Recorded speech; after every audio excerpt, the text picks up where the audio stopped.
Welcome to this informative session on the amended ESRS 2 General Disclosures.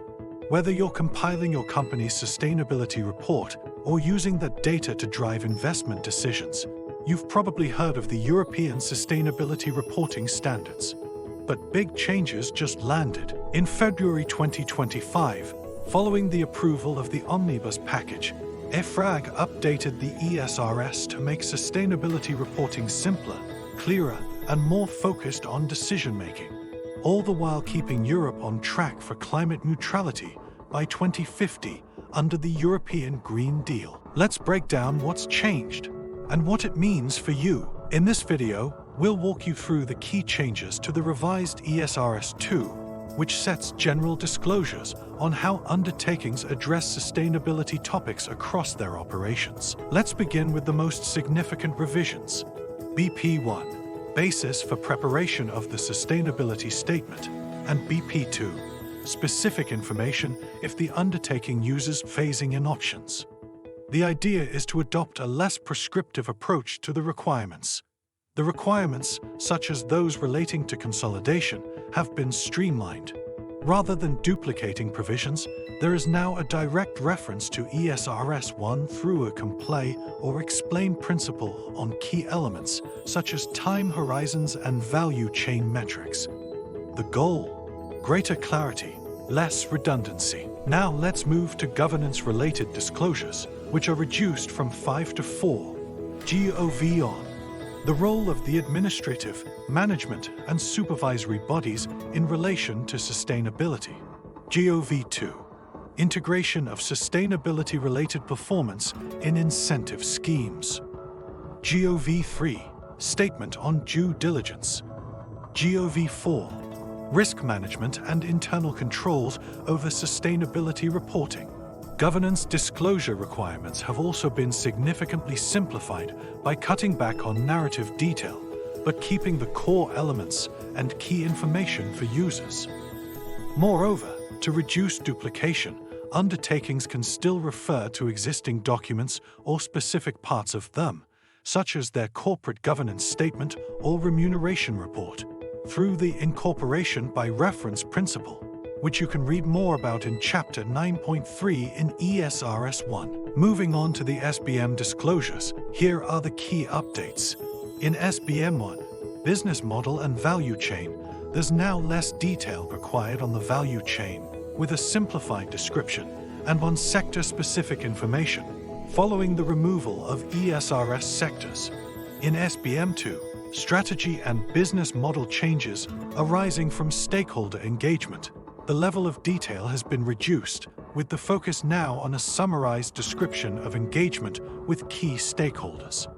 In addition, requirements related to changes in strategy and business model resulting from stakeholder engagement have been removed. In SBM 3, relationship between impacts, risks, opportunities, strategy, and business model.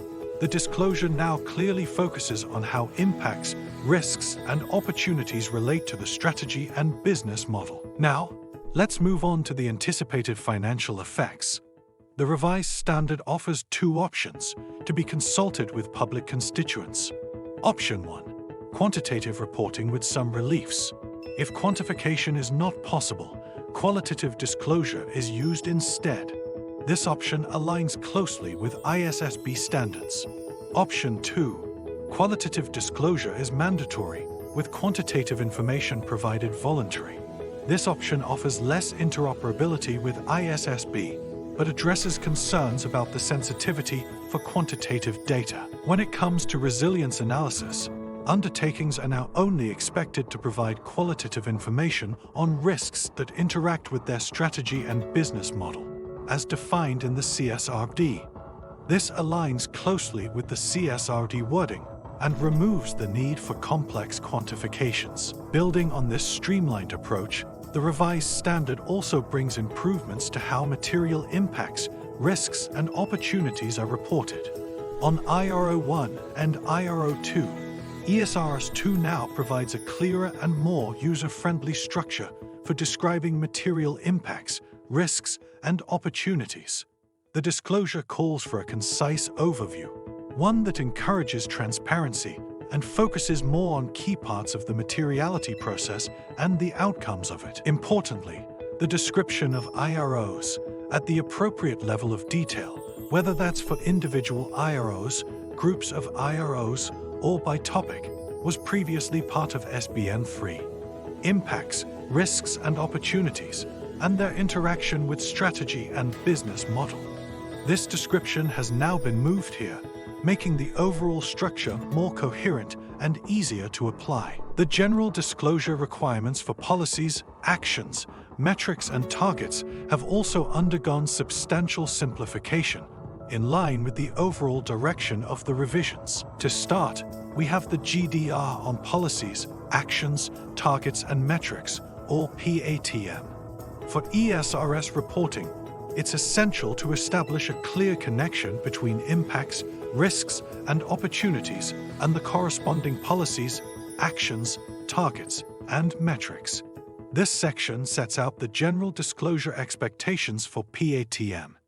In the revised ESRS 2, this linkage has been clarified through enhanced aggregation options and closer alignment with disclosures under IRO 1 and IRO 2. On GDR on policies, references to public availability and senior accountability of disclosed policies have been removed with a stronger focus placed on essential disclosures. Moving on, GDR on actions now clarifies what's expected, including the option to distinguish between CAPEX and OPEX, and takes a more flexible approach to disclosing information related to financial resources. Finally, in GDR on metrics and targets, redundant or overly technical requirements have been dropped, including references to metric assurance. Disclosures now center on what is most feasible and decision useful. Taken all together, what's the impact of the revised ESRS 2 general disclosures? The revision resulted in almost 50% reduction of previous mandatory data points and 100% reduction of voluntary ones, in line with the omnibus proposals. Previously labeled MDR, now under the name GDR, witnessed significant cuts in number of data points, almost reaching 40% in reductions. These updates are more than just technical tweaks. They mark a strategic evolution shaped by real-world experience from the first wave of sustainability reporting. You can now count on a clear boundary on mandatory content, a simpler, clearer, and more concise standard that's easier to work with, less complexity, thanks to a fresh look at what's truly needed in voluntary disclosures, new concepts only when they genuinely add value, information that is more relevant, better alignment with international standards. What happens next? Now it's your turn. Be part of the conversation and shape the future of sustainability reporting. Take part in the 60-day public consultation. In the public survey, we've included specific questions on key topics such as what approach should a FRAG follow regarding anticipated financial effects, option 1 or option 2, and the usefulness versus burden of site-specific considerations related to the materiality assessment. Your input matters. Head to ifrag.org and share your feedback by 29 September 2025. Your insights will help make the revised standards more practical.